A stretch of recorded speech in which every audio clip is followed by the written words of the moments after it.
The views and opinions shared on this show are from personal perspective, life experience of the individuals who share them for entertainment purposes only. This platform, its brand, and participants are not liable for the application and or results of any information shared on this channel. Viewers are advised to conduct their own research and make informed and prayerful decisions for their lives regarding the topics covered on this platform.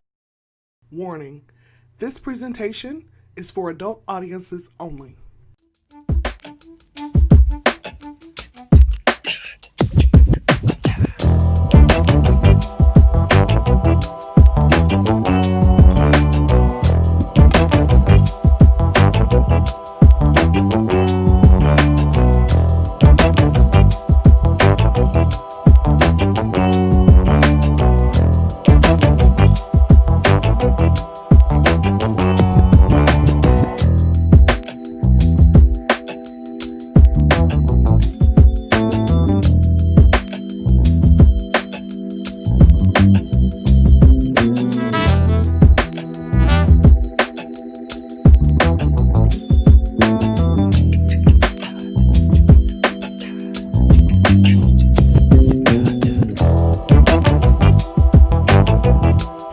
Good evening, everyone. I am Gigi Renee, and welcome again to the Noble Vibe. I'm so excited you took time out of your schedules to be with us here tonight.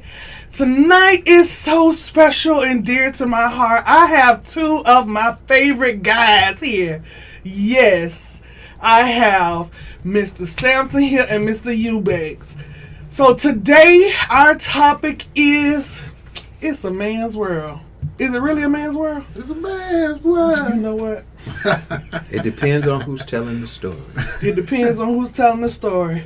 Okay, we've heard this all the time, that society is built and geared towards the masculine when it comes to business, when it comes to the home, the leadership in the home, and different varying perspectives. So we just want to peek into y'all's mind tonight and just see how y'all feel about this subject. Could y'all elaborate? Good evening, everybody. Well, I'm going to let, my uncle here, he's going to start with it.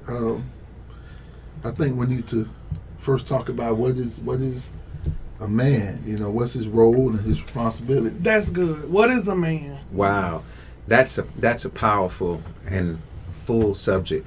Good evening, everybody. I'm Eubanks, and I'm glad to be here.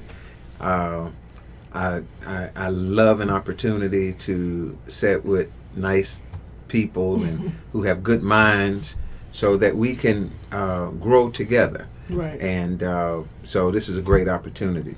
A man's role is very necessary for us to discuss nowadays, since we are continuously evolving, and men are labeled as being the head of the household.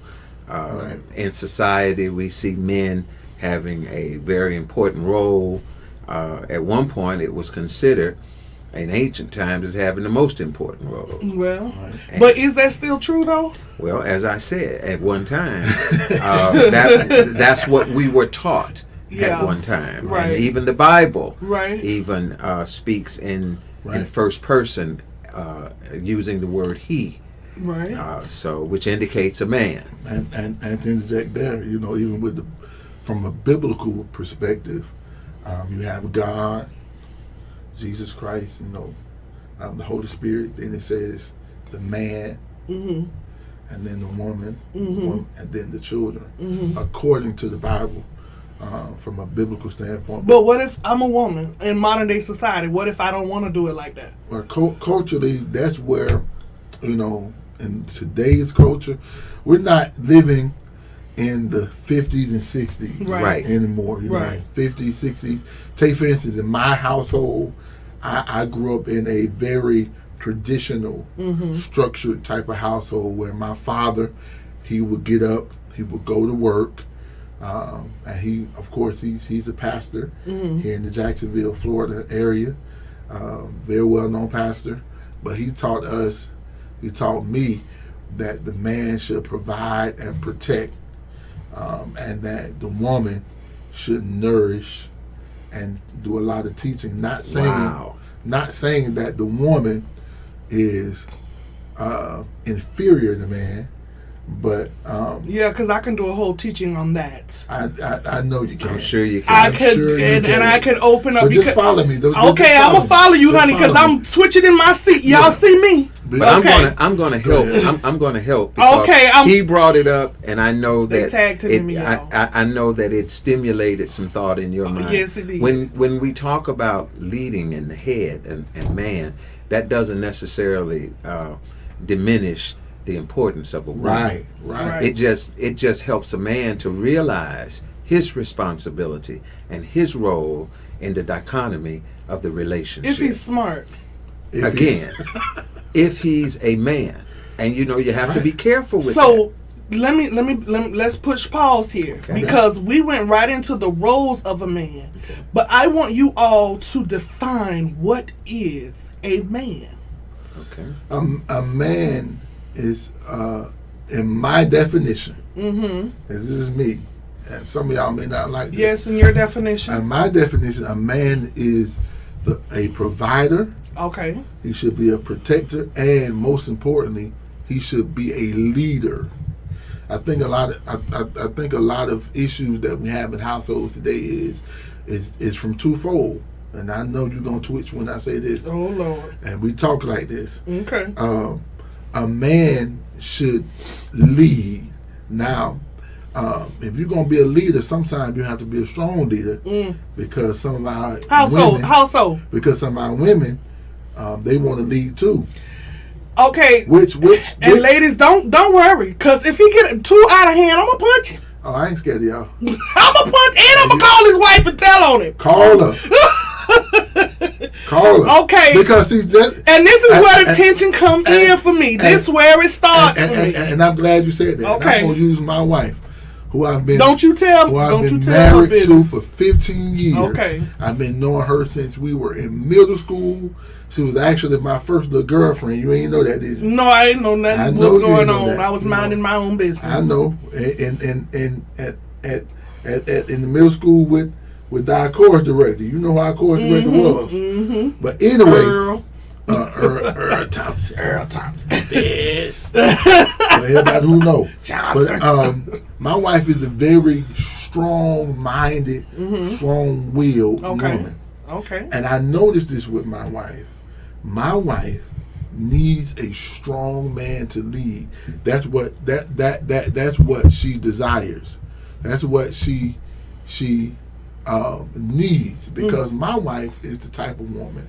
She's very smart. She's very intellectual, and she probably can do it. I know she can do it by herself. Right. However, if I'm going to be a man, and if I'm going to be the man of that house, I have to be strong enough to be secure in myself in knowing her strengths and knowing my weaknesses. Let me jump in here for a moment. Okay, because I looked into what society says what a man is. Okay. And it simply says a man is an adult male human.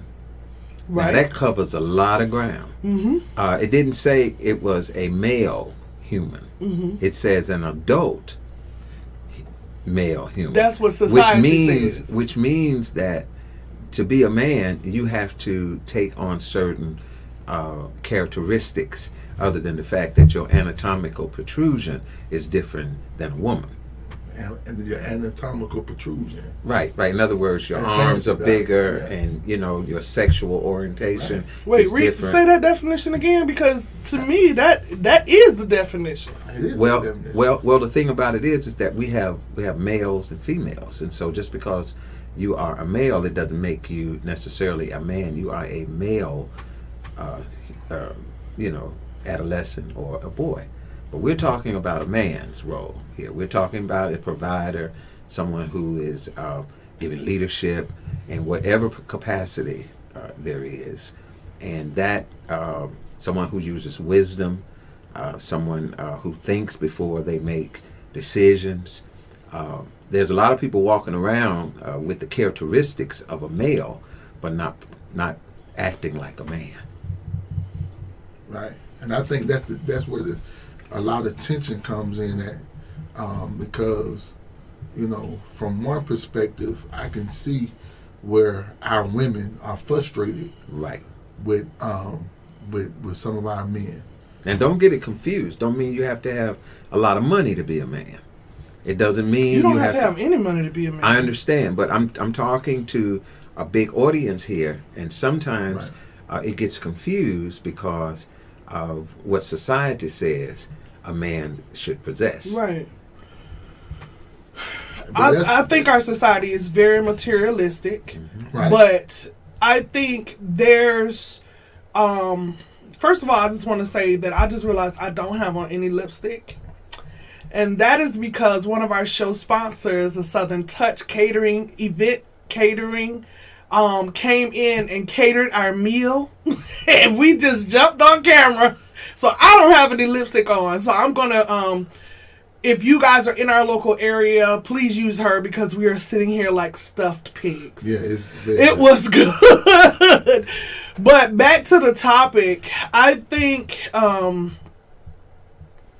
where I struggle, and where I think a lot of women struggle, when we talk about what is a man. Number one, like I was saying, he doesn't have to have money to be a man. Right.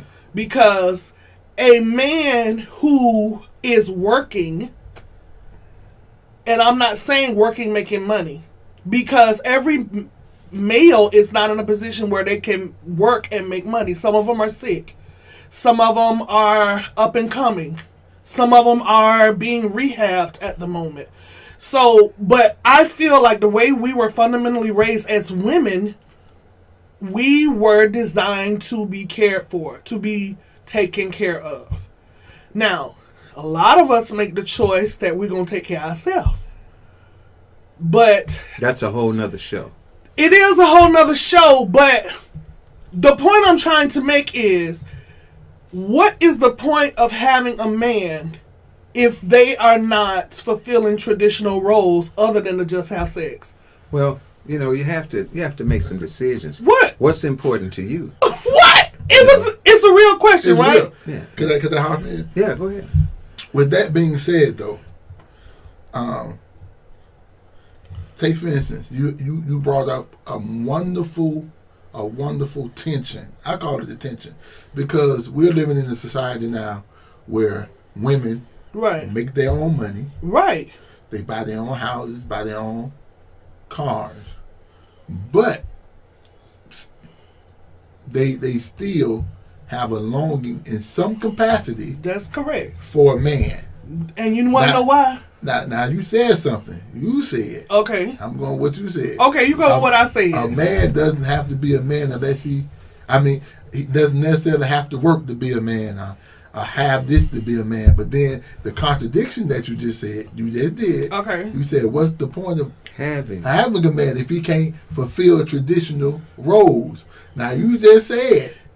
But that's because, like a man does, you concluded that taking care of is cumulative of providing for financially. No. And that is not the cumulative definition of what I was talking about. But I didn't say that was the whole definition. Yeah, but that's the example you just made. No, I said, yeah, you're right. Okay. But you came back and said, what is the point of having a man if he can't take care of us from a traditional standpoint? Okay. And from a traditional I did say that. Standpoint, I did say that. The man. I need you to start remembering what I said and remember. go with what I was trying to say. You already know what. Since I'm the senior here, I'm gonna. Oh God! You ain't not gonna pull right like that. And okay. I'm just gonna. I'm gonna throw this in for free. Okay. For free. The definition that I gave earlier was a male adult. Okay. And with adult and what we call leadership man role, that's someone who's mature in their thinking, someone who can take a situation and receive that situation and don't necessarily erratically have to respond to it. They can allow it to play out so that God can work through in that situation in order for us to be better as a result of being exposed to that situation. And a lot of times, just because we are biologically what we are, be it man or woman, if we are not an adult, in most cases, right, we're not able to manage that situation. Adult in our thinking. Right. Yeah. So And that's yeah. what, in my opinion, helps us to determine whether or not you're in the presence of a man. Well, I'll tell you what, being an adult narrows the scope, and definitely the definition of being a man definitely narrows the scope. And then, if we add on free, unincarcerated, and if we add on heterosexual, Okay. you understand what I'm saying? Yes, ma'am. And if we add on interest in type. What? And I'm going there because as a black woman, we got a lot of brothers who like other races. And I ain't nothing wrong with that. Okay? If you like it, I love it. Now we can. Now, if that way you want to go, I'm just saying, we narrowed the scope on so many levels. You said being an adult, your definition of being a man, being unincarcerated, free, with the ability to work. That's what you brought up. That's what I brought up. How you going to... Well, let me just say I take that back because a lot of women are married and in relationship with people that are incarcerated. So. And in this society, you know, it borrows from from times before now. A lot of people are incarcerated for circumstances beyond their control. That is correct. So I agree with that. We cannot use that as a premise. It's not a premise, but I'm talking about availability. I'm not talking about taking them off the board completely. Even being an adult or being a man at a point in their life, because you can come into all of that. A man can come into all of that. Well, let me just say this. And you're saying, as far as availability, it depends on your definition of availability from that particular person. Take, for instance, and what you really want. A lot of times, this is what I've discovered, especially as a man being a married man, a lot of things have to do with your upbringing. Whoa. Have to do with how Right, you was now we raised talking. and what you have been exposed to. I can only use my marriage. From my marriage, I come from a situation in my household. My father, again, worked the long hours, pastored the church, but him and my mom, when he came home, they were all kissy face, all kissy, huggy. That's because she had time to miss him. Listen, that's what I'm saying.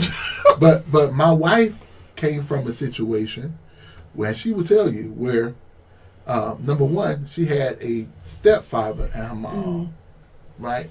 My mom and my dad have been married this October, going to be 40 years. Oh, wow. Right? Congratulations. And then shout out to my mom, my father, Right. Dr. Sampson, Sister Sheila Sampson, Amen. my mom, my father. They're going to be celebrating 40 years. My wife, on the other hand, seen a lot of dysfunction from their side, from perspective of he went to work, come home, fix dinner. Her mom worked at night. He worked during the day. She can tell you how many times she saw him kiss her. So now you see, not to saying that's wrong. That's wrong, right? Everybody But does now it you have different cultures trying to come together. Wow. And a lot of times the tension, even when it's not a marriage, you have a certain level of expectation because how you was raised versus how the man was raised. Which is why I'm not married. Okay. Because my expectation is so high. Well, again, but then that's why you get a lot of women who will take certain things because that's all they've been exposed to. Right. So a lot of it, right, I've discovered is what you've been exposed to. But you know what I found out? And this makes an interesting point is, my friends tell me all the time, when you find the right one, you will have no problem doing whatever needs to be done as a woman to make sure your relationship works in the traditional sense of taking on that role. This is what I have discovered. When you meet somebody that you're really interested in as a woman, this is, and I'm just going to speak for myself. I don't want to impose my thoughts as speaking for the whole female gender. But what I have found is that when you find somebody you really, really dig, they can talk you into seeing their world. Yes, and you can't. It You may want take a while. Yes, it will take a while. Okay. Because you have to be conditioned to seeing it like they see it, and you want to know, for a strong woman like me, that's very difficult. Because Can I jump Go in ahead. here Yeah. real quick? Back to the original definition of a man. Okay. It spoke to being mature. You know, as I grew as a young person into a teenager, into an adolescent, you know, and into adulthood, there were some things that I experienced then that I responded to a particular kind of way, and now if I experience it, I respond to it differently. And in becoming a man, there's a certain amount of wisdom and patience and long suffering and understanding that I need to I need to have in order to even be involved with someone like yourself or another woman.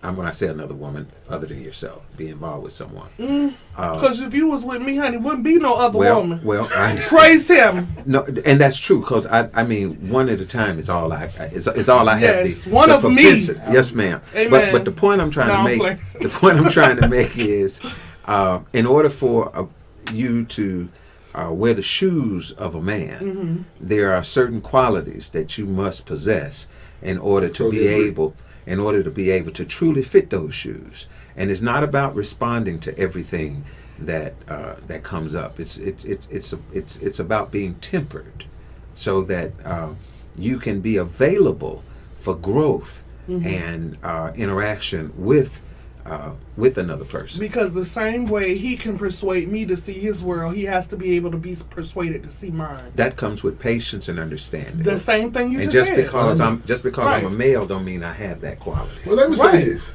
whenever you're talking about, and I'm going to go from a marriage perspective. I was looking at the scripture. I've been really studying this scripture because, of course, I'm in a place in my life where all the way around in totality, I'm trying to evolve and just be what God wants me to be. I've been looking at the scripture that says, from a biblical standpoint. Now I'm going biblical. Husband loves your wife as Christ loved the church. Y'all were talking about temperance and patience. I wasn't talking about that. He was talking about that. Well, I'm going to say this.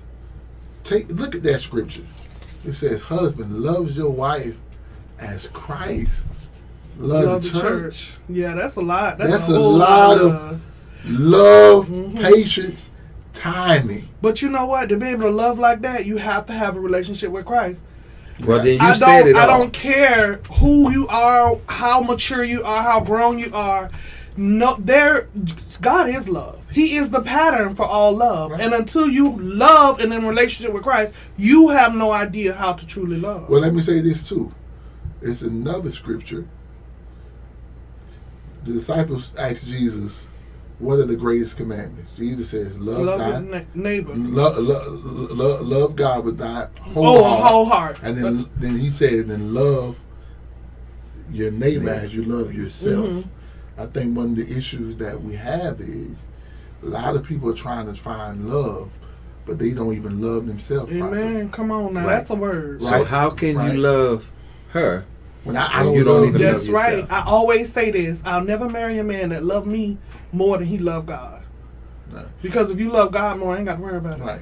And you have to, and you have to love God enough. Well, you have to love God with your whole heart. And when you learn how to love God, and I'm saying learn how to love God with your whole heart, it's only then I can love myself. And when I learn how to love myself, and me and you have had these talks before, because loving yourself sometimes is very uncomfortable. It is. Because now it forces me to look at the man in the mirror. It forces me to look at not only my good traits, but the things that have me messed up and jacked up. And a lot of us, we're so uncomfortable with looking at that until we put it in what I call the attic of our mind. We don't want to deal with it. Yeah. Right. And so now when we go into these relationships and in these marriages, because we're still totally dysfunctional. Yeah, we got all this dysfunction. We have all this dysfunction. We're trying to love dysfunctionally. Right. And we're trying to love somebody the best we can when we haven't truly learned how to love ourselves. Right. And so part of being a man is, especially when you're trying to connect with somebody in a relationship, is how am I don't know how to love you properly because I haven't properly loved myself because I properly don't love God. Right. You know, I noticed one of the things that sustain a lot of long-term 40-year marriages and of that kind is when the man has a greater love for doing right and following who made marriage. Because if you love God first, if you truly love God, then a woman is going to be attracted to that. It is. She is. She's going to be attracted to that. Can I ask the question? Is it possible for a man to do right without loving God or without being in a relationship with God? Well, you can't do right without it being God. God is so right. you're saying even if it's not conscious, it still is present. God is everywhere. He's omnipresent and he's omniscient. And there is no getting around right without God being present there. If it's right. Okay, so this is why I'm asking this, because there can be an argument made that there's some good men in the world that don't go to church, that don't have God in their life, Well, they don't have a relationship with God. That's a whole nother. But that's what I'm asking. Can you be a good man without having relationship with God? It is possible Yeah, because it is possible. because God has a way of using the unchurched in order to teach the church what is right.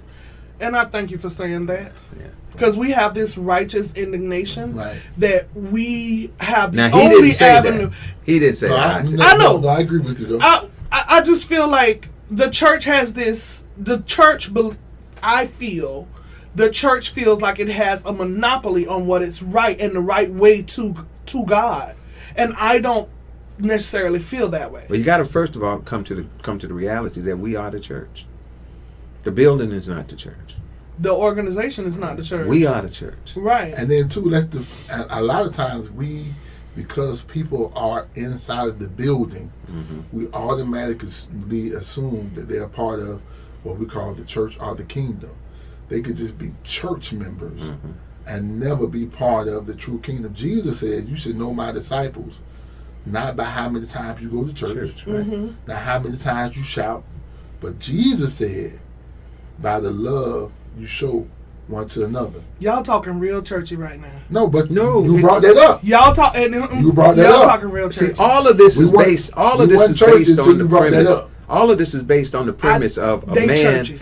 All of this is based on the premise of what is a man, and then you got Right. into why, what something about a man and a woman, and about there ain't enough men or something like that or something. Don't And so- don't take the people. Don't confuse the people. And you so, banks. Don't and confuse so the as a people. result, we're just saying to you that if you're looking for a possibility of having a relationship with somebody who is going to work out with, it would not hurt to look for somebody with the qualities that will sustain the relationship. And generally, those qualities are the qualities of a Christian, godly man. Right. I perfectly understand what you said. But And that- as the host of the show, I have to play devil's advocate Go ahead. and make sure I ask questions for everybody. Okay. So I perfectly was with you the whole time.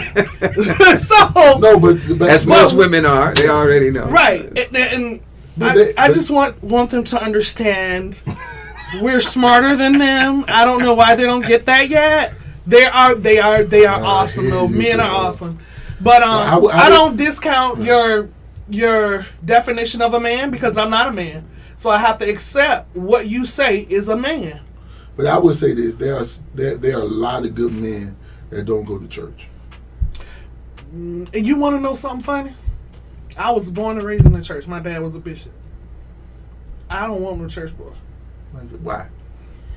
I know why. Because they ain't got no swag. You said I ain't got no swag? They ain't got no swag. You said I ain't got no swag? I ain't gonna, You my brother. I don't even look at you like that. I know, but still. But you just said me and this man here don't got no swag.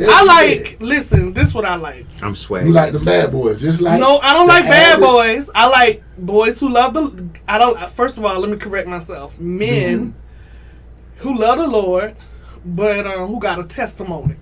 I got one. Who now. came out the streets. Who got a little swag on them. That's just me. So now, with you saying that, That's just me. that allows us to take a peek at the fact that you have some things that you have overcome on your journey to get here. Listen, I make Just that like no secret on the Noble Vibe. Excuse me, I mean, Ooh, he gonna cut me out. Well, I mean, Go ahead. and Be a man. Be a man. Right. Not on this show.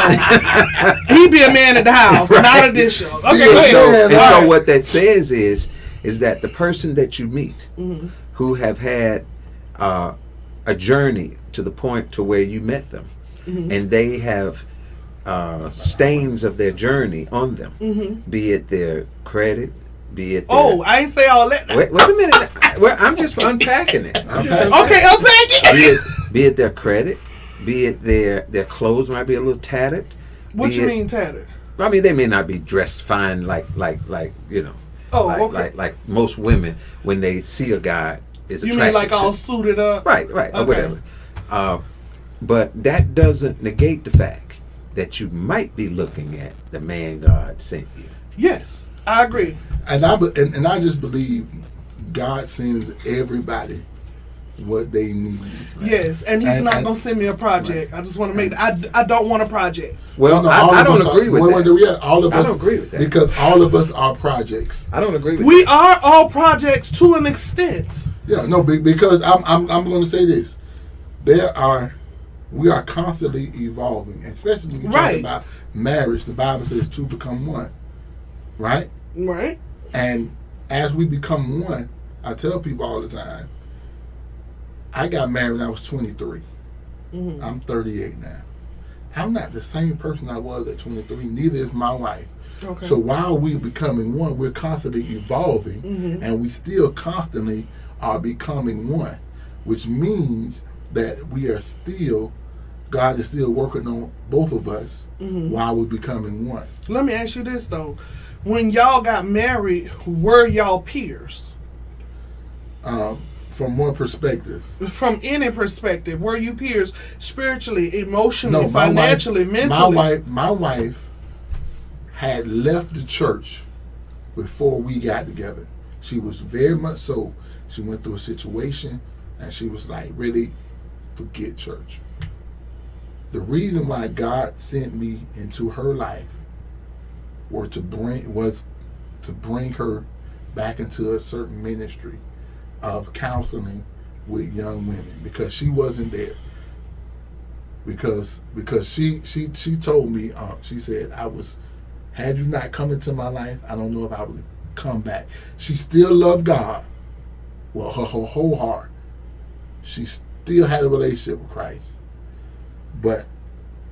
And then she came into my life, honestly, to settle me down. You know, that's big of you to say that. And it took a man to say that. And let me say this. Because of her, and because... No, listen. No, I'm listening. I'm listening. Financially, we was about at the same place. Maturity wise, she was a little bit more mature than me because she had already had our oldest son. He's my son still.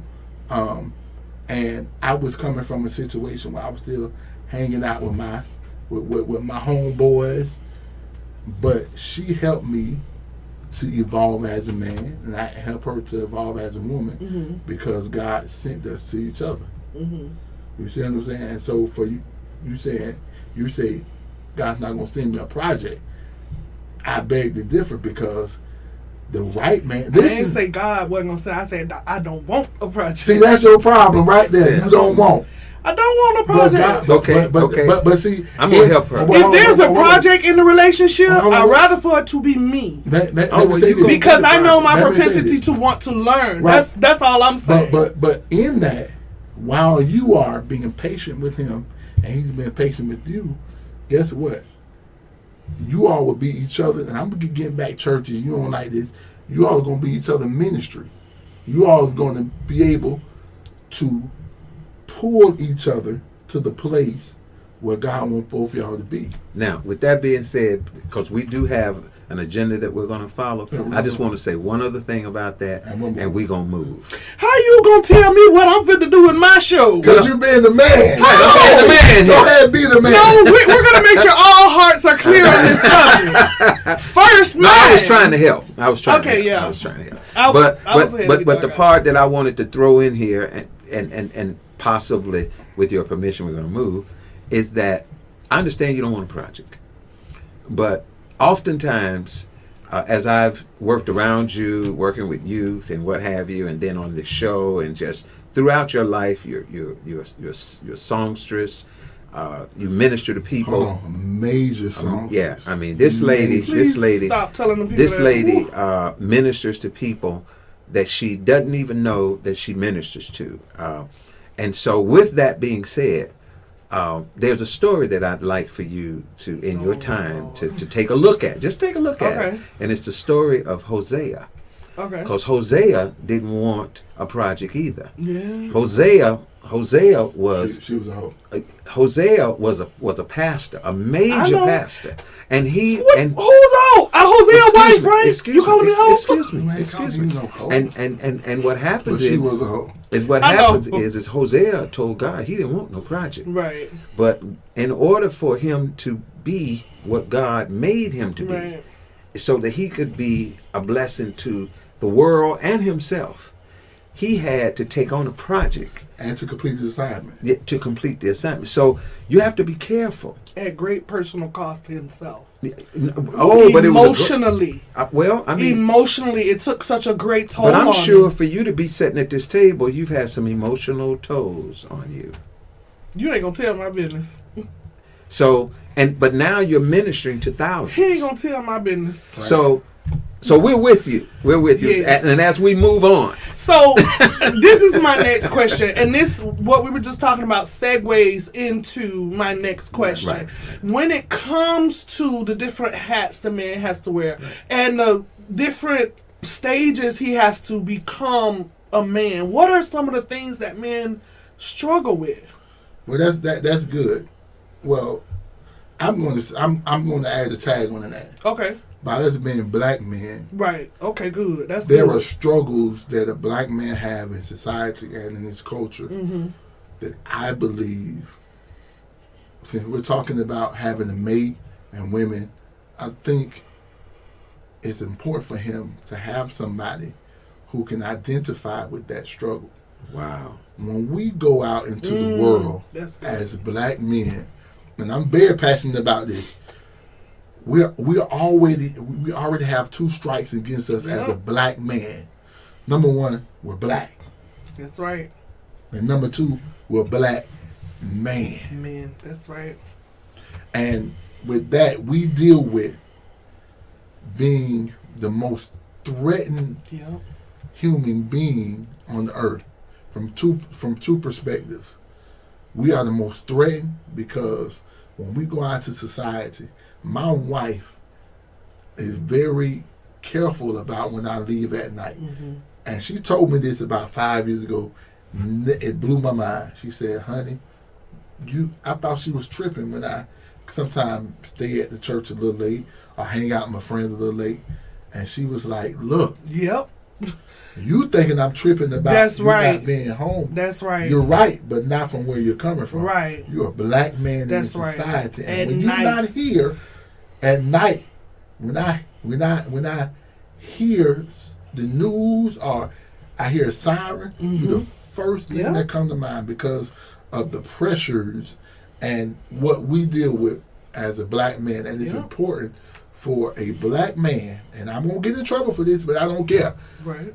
Okay. For his woman to give him peace when he goes home. Wow. Because we deal with so much that sometimes we can't even relate to you all, because we're afraid that if we get emotional, we're afraid that if we show weakness, that we gonna be called a punk. Right. Wow. I'm gonna cuss a little bit. Wow. A bitch ass nigga. All this stuff. And all we're trying to do is sometimes go out here as to survive. Wow. One of the things that we have to realize as black men go through, I did a study. A black man with a master's degree is twice unlikely to get a job over a white male with no degree and a felony. Ooh, gee. Right. Now and so a lot of times, one of my issues is, and I talk about this all the time, we go out here and we have so much that we have to deal with. We have to deal with systematic racism. We have to deal with being misunderstood. We have to deal with being placed in a certain category. And if we don't have this, then another, we're not a real man. Wow. We're not successful. Not knowing that we're 400 years behind. A foolish woman tears down her house. Now, who get church now? I'm just saying. That foolish woman. So again, when you talk about the struggle of a black man in this society and in this culture, one must understand that a lot of things that we deal with, we don't even control. Right. Wow. Elaborate on that, because you're older than I. Well seasoned, that's right. And you're well seasoned, and me and you have had some deep talks about this. Yeah, that is a real serious issue in our community, because we do leave home with a lot of insecurities that we have to overcome as black men, and we still are held to the same level of expectation as far as being able to be stable and to be consistent and to be productive. And that's not to discount a woman, because a black woman without you guys, there's no way we can make it. Right. But we're talking right now and focusing on the black man. It's an ongoing struggle, and that's very, very true what you said about education. I mean, we could have a bachelor's, a master's degree, and get a traffic ticket, or write a check, particularly in my day and time, and all of that. You go looking for a job, and all of that comes back to haunt you in an interview. But the lesser credentials for a white young man wouldn't pose a problem. I'm trying not to cry right now, because I don't think there's anything, I said this on the show before, more beautiful in the world than a black man. That's just me. And we feel like that about you black women. But you know what? What y'all just said helped me put something in perspective for me, because as black women, we have very high standards. But I, listening to the information y'all just gave, have never considered the fact y'all are playing at a disadvantage when we got our what I want list. Right. And I've never considered the fact that although we start behind everybody else, y'all further behind than us. When we're saying we want a man to bring this much money in, we want a man to take care of us. I've never considered it. I know, I was raised to know. I had a good mother who was married, till death do them part. So I was raised very lucky to have a very good family structure. So I know what it looks like. I know what success looks like. But I don't think I ever considered the work that should be put into really cultivating, encouraging. Now, I can see the worth in a man easily. Because I guess that's part of my spiritual gift. Like, I can see the value in somebody, and I can kind of see what they're supposed to be doing, and I was like, you're awesome right there. Yeah. You could do that, you know. But that just really just hit my heart. That hit my heart in a very profound way. That our brothers, and you know what they really need, and I'm just being presumptuous here. Black, can't nobody do that better than black women. If we really were to do it right. Because a black woman should be able to identify with that struggle. Right. You know, I'm going just to be honest, you know, we deal with more than what sometimes you all would ever know. Because as being a black man, we're taught coming up not to show emotion. Right. We're taught you gotta be strong. Right. Right? Until it weighs down on us sometimes. And here's the part that makes me sick about society. And sometimes a black woman doesn't even know she's been conditioned to tear down the black man. Right. Because on media, the social media, and I'm like this, and whoever get mad just gonna have to get mad. But you all right, because you can go home. Yes, sir. Yes, sir. Me and my wife have talk about this a lot. I share a trip too, but I love that girl, and she's there with me when I need to be there. You know, but the shows that they put on television, the shows that they push, the Housewives of this and Love and Hip Hop and all this stuff, while they're entertaining, they are preconditioning the black woman's mind to go against the structure of the black family. And I have no problem with an independent woman, but don't sacrifice that for the structure of a strong black family and to uplift a strong black man that's trying. I think it's the difference between being independent and being self-sufficient. Right. And I think we're so busy trying to be independent that we have failed to acknowledge that what we need to be is self-sufficient.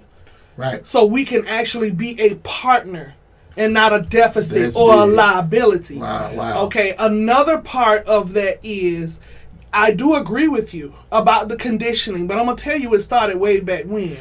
Because everybody wants to blame the black man, and I'm about to get in trouble. But I think it was the white woman. Because nobody can speak to the heart of a man like a woman. Right. And I personally think, historically, they wanted our men. Oh, it's no question. So they separated and they systematically destroyed our family structure. Goes back to the Willie Nett syndrome. You know, right, and I'm not saying that all white people are bad. I'm not saying that. I'm speaking from a strictly historical context, because some of my best girlfriends are white. Ain't nothing like some chicken and dumplings I had from Miss Muller's house. Well, let me jump in here, because I'm the senior person at the table. Go ahead, pull it back again. And you know, I can go back to the 50s and talk. And I will tell you, when I was coming out of high school, or in what we called then, you guys call middle school, junior high school, the push in our community, and I lived in what we called an all-black community at that time, was to the boys, when you get out of school, go get you a job. The girls, we sending them to college. And what happened with that a lot of times, and I look at the peers that I grew up with, who later, the guys had good jobs at some of these big tire companies and the railroad and all of this kind of thing. Those guys had good jobs, but we sent our girls to become intellectually sharp. And so what happens is they get together and they form families. And somewhere along the way, I hear this all too often as I worked in the beauty salon for over 40 years, we grew apart. And what happens is, intellectually, you know, is where they grew apart. Wow. They say. And so, and it's because they didn't prepare the boys like they prepared the girls. Now, that's not to say that the girls should take any less. That's because I have two sisters. I was reared by a bunch of ladies, and I have daughters myself, and I give support to both my son and my daughters.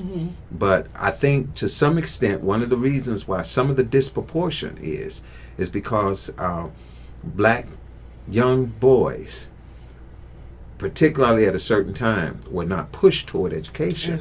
They were pushed toward going to work. Mm-hmm. And see, when you go to work, which is an admirable thing, because you got to put food on the table, this, that, and the other. Right. And then, so after we do all of those, put food on the table, and we embrace our young ladies who have gone on to higher education, now it becomes an issue that I make more money than you, so I don't have to take that. Demasculating our men. So we just need to be careful and conscious. Look at this. I want y'all to. This is something I ran across yesterday. I want to read it to you. It's called buck breaking. The process where a black man was routinely raped by their gay slave owners. Did you know that during slavery in the United States, gay white slave holders would buy male slaves to engage in forced homosexual homosexual sex act? The buck male child was required to watch front row center so he too can witness his father's sexual humiliation. The slave master would savagely sodomize the buck, aka the dominant male slave, in front of his wife, his family, his friends, and his children. Buck breaking was the slave master's very effective tool to keep all young black males from ever being defiant and taking revenge upon them. Now that was physical, but that happens in the workplace right today. But it's but you see how it's systemic. Yes, I can't even talk. And let me add on to that. And so what happens is the mother who has the love for the black child, her black male, raises him to fear the slave owner because she don't want him to be sodomized like the dad. But in turn, that creates a subconscious mentality of, I'm going to respect the white man more than I respect the black man. That's right. Because the white man appears to have more power. More power. And we see that in the workplace today, whether you want to admit it or not. Right. We see that all the time. I've been in many jobs and workplaces where some of my sisters have disrespected me more than an arrogant, racist white man, and show them more respect than us. And it's been conditioned now through generations and generations. Even when you talk about the slave owners, slave masters, they would take the same wives and bring them into the house, treat them better, creating a divide. Good, that's creating a divide. And so when the black husband come out the field, come to the back door, hey, come on out here, I want to spend some time with you. Oh, I can't do that because Master need this, he need me to do that, this, that, and the other. And so now it's a divide, and so now it is a tension. Cannot the same pattern be found in the church? It is. With the pastor? Well. See, now I think you just got some issues we gonna talk about. No, I'm just drawing parallel. Right, but again, with our society, and so as a black man, do not know, I did another study too. A black woman is 3 times likely to receive a promotion, right, more than a black male, right? Because, and y'all black women ain't gonna like this, but it's true. A white male feels like they can control a black female more than they can a strong black male. I can't be controlled by nobody. If he pays you more money than he pays him, right, then chances are, then you are not going to want to be. And I'm not talking about you, but chances are he's not going to measure up to the ideals and the expectations that you set for the man you want. And so as we talk about struggling as a black man in this society and in this culture, that's another added pressure that we're dealing with. Because if you're a brother like me, I've never And if you want to date outside your race, I have no issue with that. That's your that's your preference, your prowess, whatever you want to put on it. I just think the black woman is the best thing God created. Oh man, we have a multiplicity of colors that we can choose from high yellow to black as night, and all of them beautiful. My brothers like women. All of them Bless beautiful. the Lords. All of them beautiful. Yes. But my point is that now you said something. Why you brought out the fact? Why does some of our black men migrate outside our race? Well, based on what y'all saw, what y'all said, I can understand it. But okay, see, I see my audience probably just got mad with me for saying that. Right. But I'm looking at from my perspective. Because if we haven't taken time to consider that our brothers are starting at a disadvantage and factoring our level of support to help them get to where first they want to be, and hopefully where they want to be is mutual to the ideas that we have and expectations. Because I've asked a lot of men. I have a lot of male friends. I'm very blessed that way. I've always hung out with more men than I have girls, and I've asked a lot of them, why do you date outside of your race? And I've heard of a lot of yeah, she about to get it. No, I'm just okay. Listen, we about to get in trouble because I'm gonna hop on that. I've heard a lot of stuff. I've heard that they're more submissive. Other races are more submissive. I've heard that their throat is different. And when they cough, right?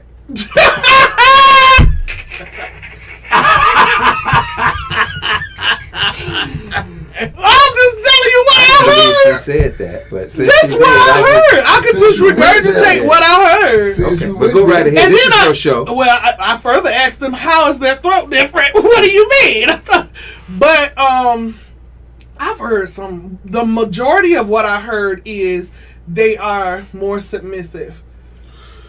That is the majority of the men that I've encountered. Again, we're living in this independent woman society. We are. And a lot of times, and I've seen it, there is a misunderstanding of what we go through in the society. So when we come home, because we deal with this thing called systematic racism, whereas we get slated on going to start a business. We don't get the business loan because of the color of our skin, and I'm gonna put it out there. So now we're forced to work for somebody. Where a lot of times, and Uncle, you've not seen this, where we're the most qualified, but they'll bring in somebody younger, don't know nothing, and guess who train them? We train them, and we training them to take the position we need to have. Okay. Well, been on a position and can't get promoted. I can't get promoted, and they use because you were targeted one day out of a year because you had a flat tire. I've seen that. We deal with this, so when we come home, a lot of times our frustration is that, man, we're dealing with this. I just want to come home and just chill out. But I've seen some women, not all women, not all black women, but I've seen quite a few.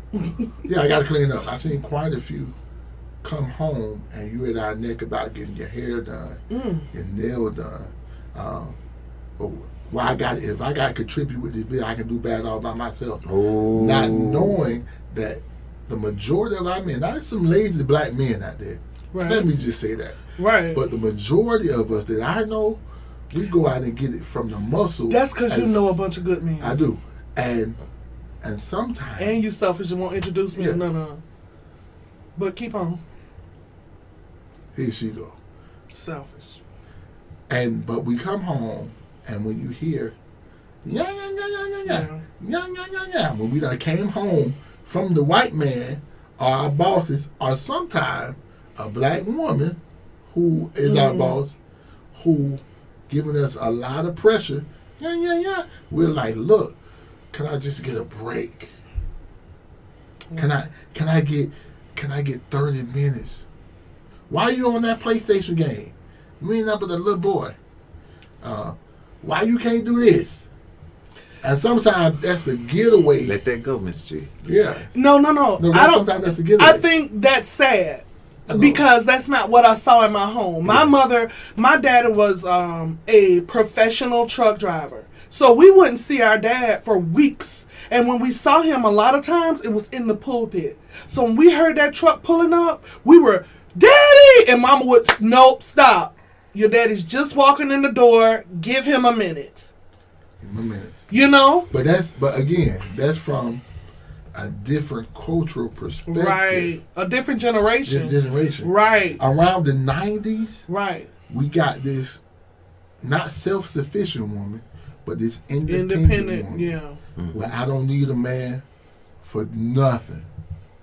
And I think that created, furthermore, right, a deeper divide. Right. And so when we come into a situation with a woman who has this, that, and the other, if you ain't measuring up to this standard, then I'm going to belittle you until you get that standard. And sometimes, just to get to where you're going, they'll go with another race of woman because they just need look at it from a different perspective. Mm-hmm.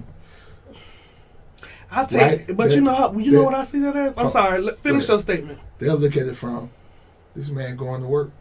Okay, let me invest in him and invest in him with peace, not drama.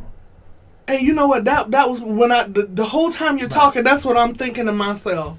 First of all, if I met a man, I would first try to figure out what is he good at. Second of all, how can we get you off your job where you running your own? Because let me just stop right here. Let me go back to Genesis, and I'm going to church for a second. Let me go back to Genesis when Adam ate the fruit. Okay, and I keep telling y'all, Adam was male and female. He named them Adam. Okay, so when Adam ate the fruit, okay, when male and female ate the fruit, part of the curse was that Eve would long for her husband. Okay, which means no matter what social standard is set, no matter what society says, a part of a woman is going to always desire a man. Now, unfortunately, a lot of times, these younger generations interpret that longing as sex. When it is not. That innate divine longing has nothing to do with sex. Now, it's good, but that ain't what it is. Okay? So that is why they're not gonna gang up on me. First of all, that is why I don't understand why women say they don't need a man. You're lying. Any woman that says that, they're lying.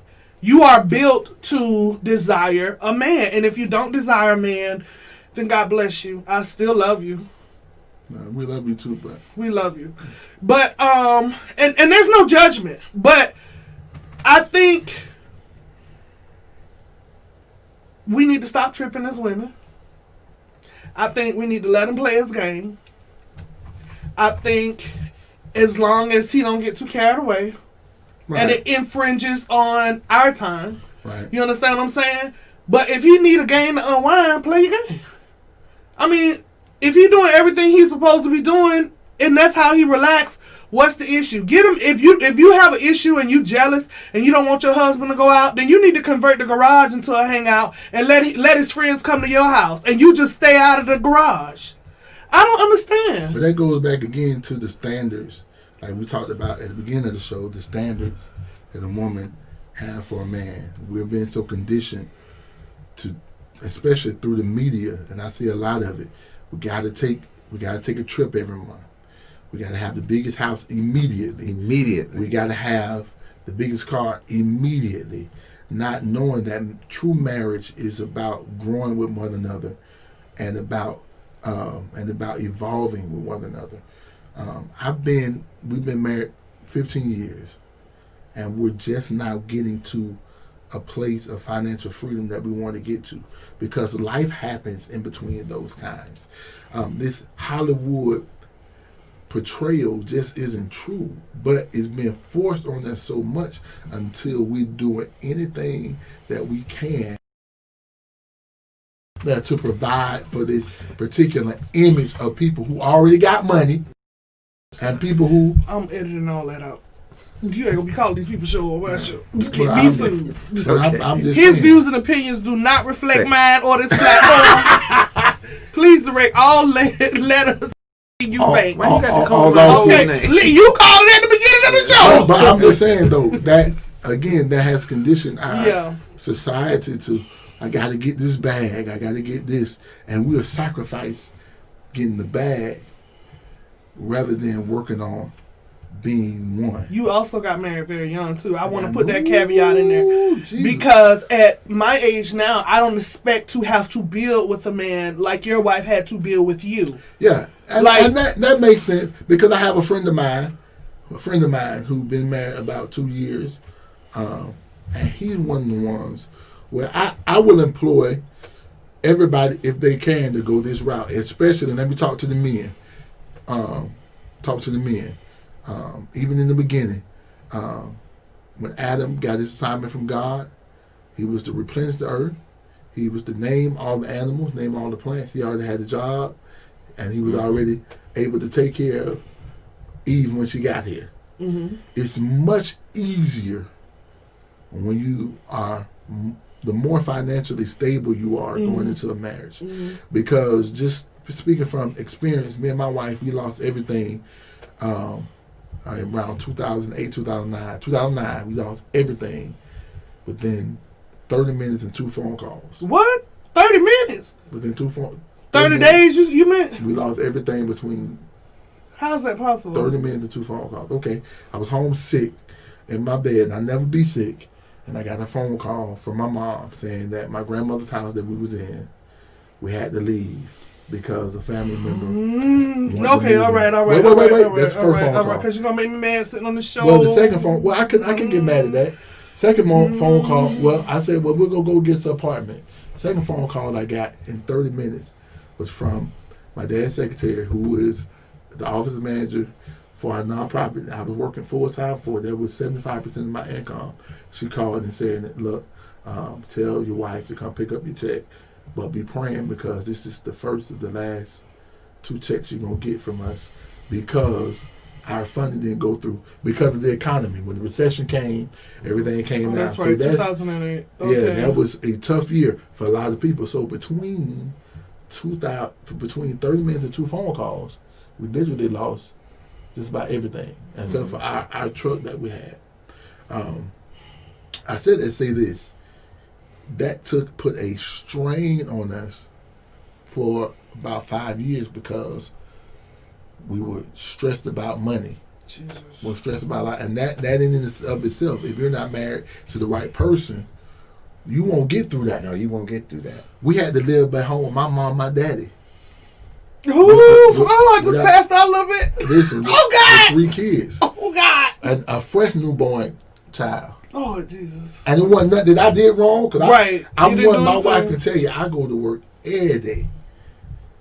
It's just but and this it's is what I'm talking about. circumstantial. Every man, Right. even if you can't provide in the sense of finances, don't mean you're not a man. Right. So circumstantial. So I said that, say this, it was stressful. Mm-hmm. A friend of mine, he got married about 2.5 years ago. Very proud of him. He's my little brother.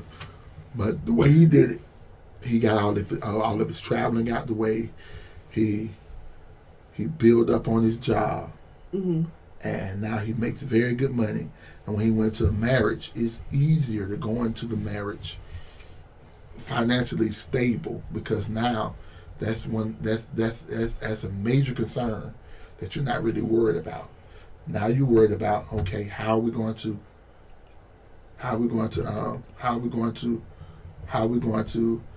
come together as one? How are we going to merge together as being husband and wife, and not have the added stress of financial? That's important. That's important. And so I would employ everybody who's not married, man, get your finances Figure that up. out right now. Figure that up now. And I tell my oldest son, who is 19 now, to get financially as stable as you can. As stable as you can. Because, of course, you're going to fall in love with that one. And that's what me and my wife did. And she was very patient with me. I'm not going to lie. I love her to death for that. And it took, it was hard. It was hard. Especially the first 3 months was at my mom's house. And we planned on being gone in 6 months. Which, I'm going to tell you what happened with that. At the 5th month, we had went and applied for an apartment. I was working at Essex. I was working at a suit shop, a company, and they went bankrupt. Gee, you was having blow out the blow. I got one now, I can tell you. But again, every time we got close, but I know it was God's purpose to make me stronger for the assignment I'm getting ready to go into now. So I'm just saying, but you was shedding blood for the future, huh? Man, listen. And your wife sat right there with you. You don't get that. It wasn't. She wasn't happy the whole time. But she ain't go nowhere. She didn't go anywhere. All right. That's why my loyalty is towards her. All right, sis. As a black man, I don't think we should have displaced loyalty. If you have a woman who is there for you in the beginning, come on now, you should stick with it. On the flip side, listen, women.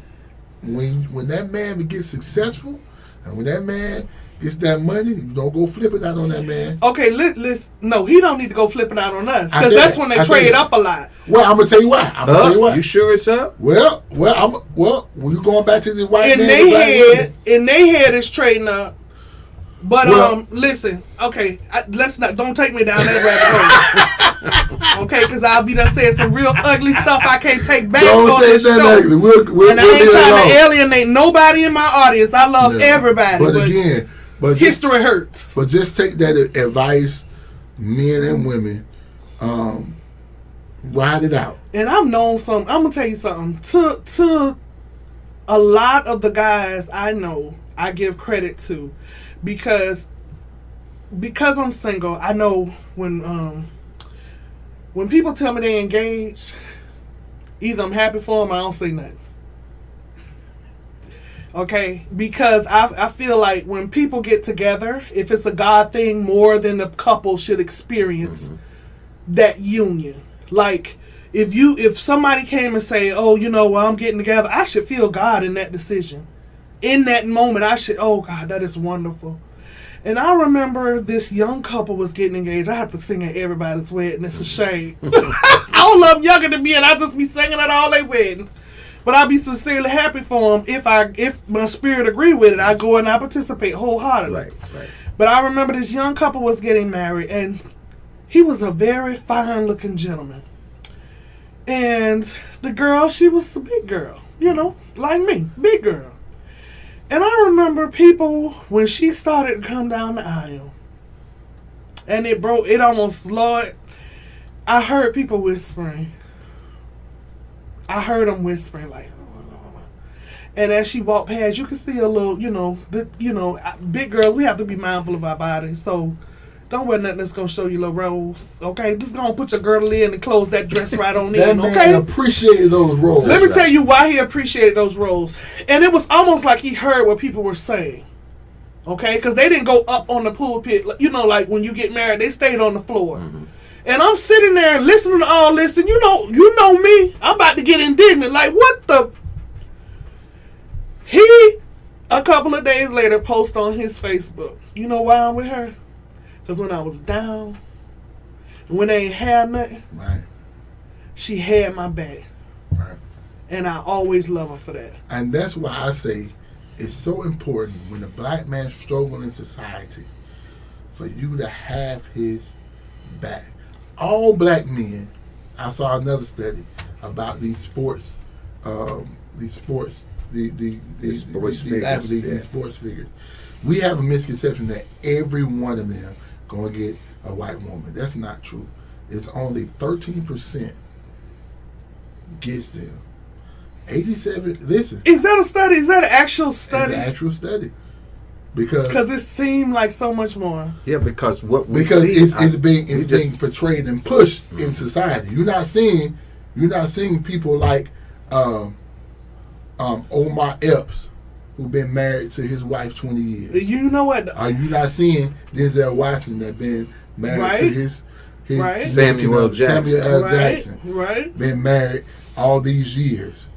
Went through drugs and everything. You ain't seeing that. You're not seeing that. You're not seeing some of these athletes and some of these people, because that's not what they want you to see. Right. It's the media driven again.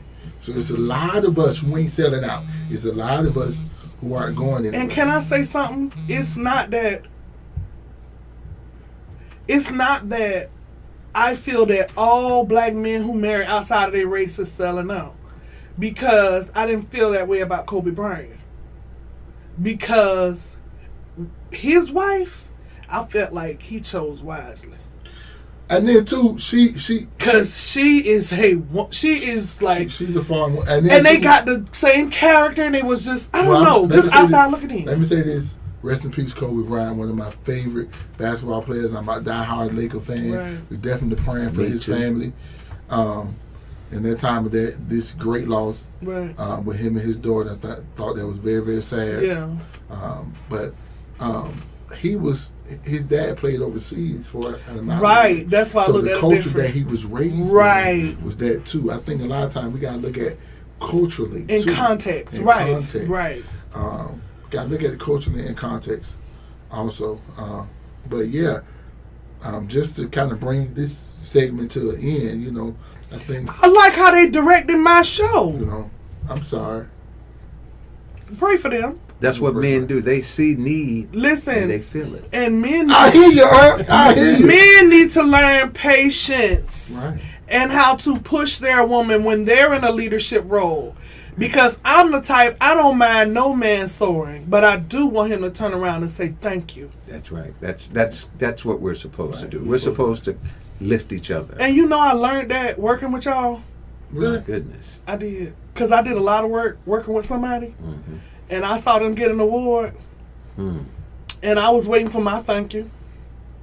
And I said, oh God, I'm not built. I'm not that kind of woman. I'm not a backstage woman. I'm not supposed to write all your papers for you to get your degree. And then you don't turn around and tell me thank you. Yeah, I think I'm not built that way. No, you don't have to tell me thank you. Yeah, you gotta tell them. I'm going on stage with you. I'm gonna show completely out. Talking about that paper is yes, thank you. But I mean, if you have a good woman, right, who has helped you evolve, tell them thank you. Honey, thank you. Oh, I gotta give him a cool point. Yes. Honey, thank you, Mia Sampson. Thank you. I tell it all the time anyway. Right. But I'm just saying, when you have a good woman, say thank you. Right. And it goes both ways. You ought to be able to tell the person who has helped you, right, thank you. Right. So right. Amen. So in a few words, I want you guys to sum up It's a Man's World and all the things that we have discussed here today. Sum it up for our audience, please. I would say I think we've had a wonderful discussion, dialogue between each other. I would say this: we need to understand the roles that each other play. I think both parts are very important. We need to understand the pressures of a black man, and then too, as a black man, we need to be patient with our women also. Mm-hmm. And so, I love all of my black women. I think we have a beautiful race of people. Yes, we do. I'm one of those. I'm a pro-black guy. I'm not anti-anybody, but I'm still a pro-black guy. I love my people. I love who we are. And when you hear me talk about the black race with so much passion, I know we can become. And so, thank you all for having me today and listening. I'm gonna defer to my uncle Eubanks. Well, this has been stimulating for me, and thank you guys for tuning in and allowing us to share some interesting topics. There is no other creation that God has made any greater than a black woman. And I second it's very obvious because we have become the people that we are today and a lot of it is because of the strength of a black woman. And with that being said, we need to continue to support one another. We need to have patience with one another, and just continue to grow together as a family. Because regardless as to whether you are light skinned, dark skinned, short hair, straight hair, nappy hair, we all are a creation that was designed in order to help each other be better. So this has been a great opportunity for me. I'm glad that I was allowed an opportunity to come on here. Did not mean to redirect the show, but there's so much energy here in this studio. Until I just I'm just at awe about the success for opportunities and possibilities that lie ahead, and I like to try and help that be a success. Amen. I am so extremely honored and blessed to have both my brothers, Reverend Sampson, I'm going to call him Reverend Sampson, all this preaching he did up in here today, and Sir Eubanks. I pray that you were able to follow the conversation and to get every ounce of information that will aid in your growth. Tonight has been very heavy for me, very introspective, caused me to reflect. And I'm asking that once we have ended, that you consider replaying the topic and really considering what these gentlemen have spoken to us tonight. Well, that wraps our show. I want to tell you thank you again for joining us on The Noble Vibe. I hope to see you next week. Have a good night. Peace and blessings.